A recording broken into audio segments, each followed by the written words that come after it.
Hey baby, wake up from your sleep. We have arrived onto the future and the whole world is become electronic, supersonic, supersonic, electronic. Bonjour et bienvenue dans Électronique et vous, épisode 66. Aujourd'hui nous allons nous intéresser aux vieilles télévisions cathodiques, et plus particulièrement aux modèles portables qui m'amusent beaucoup. Mais on va aussi s'intéresser à la modulation, puisque ces vieilles télévisions n'ont plus de canaux de télévision à recevoir de nos jours. Et ça ne nous empêche pas d'émettre nous-mêmes dessus, en UHF. Je vous ai présenté en live sur Twitch une petite trouvaille dénichée sur eBay, ce combiné radiocassette télévision disposant d'un tube cathodique monochrome. Le tout peut être alimenté par pile, batterie 12 volts, 110 volts, 201 volts et peut également servir de chargeur de batterie 12 volts. Afin d'émettre notre image sur cet ancêtre, il nous faut d'abord disposer d'une source de signal vidéo composite. La norme se fait rare, mais un Raspberry Pi, ici le modèle 3B, dispose d'une telle sortie vidéo.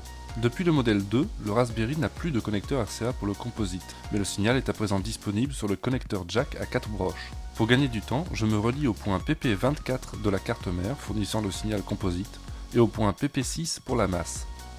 Pour forcer Raspbian à utiliser la sortie composite, on modifie quelques paramètres dans le fichier config.txt à la racine de la carte microSD. Il s'agit de SDTV mode, HDMI forced plug et HDMI ignored plug.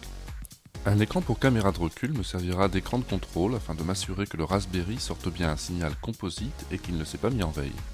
Pour moduler le signal composite en UHF, j'ai tenté d'utiliser un modulateur Aztec UM1111, similaire à ceux utilisés dans les anciens ordinateurs ZX Spectrum. Malheureusement, celui-ci ne semble pas fonctionner, et la platine d'alimentation indique une absence de consommation électrique.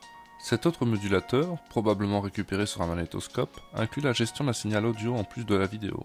On y injecte le signal composite du Raspberry, on se sert d'un câble sur sa sortie modulée en guise d'antenne, et on approche ce câble de l'antenne du récepteur. Une fois le bon canal UHF trouvé, on peut afficher n'importe quoi sur l'ancêtre. Et pourquoi pas un petit H-top ? Ou même une partie de Minecraft ? Bien entendu, le scintillement n'est pas réellement visible. Il est dû à la caméra qui filme ces images. Et voilà maintenant l'image du H-top du Raspberry Pi diffusée sur la télévision portative à écran cathodique à plat, déjà montrée dans l'émission.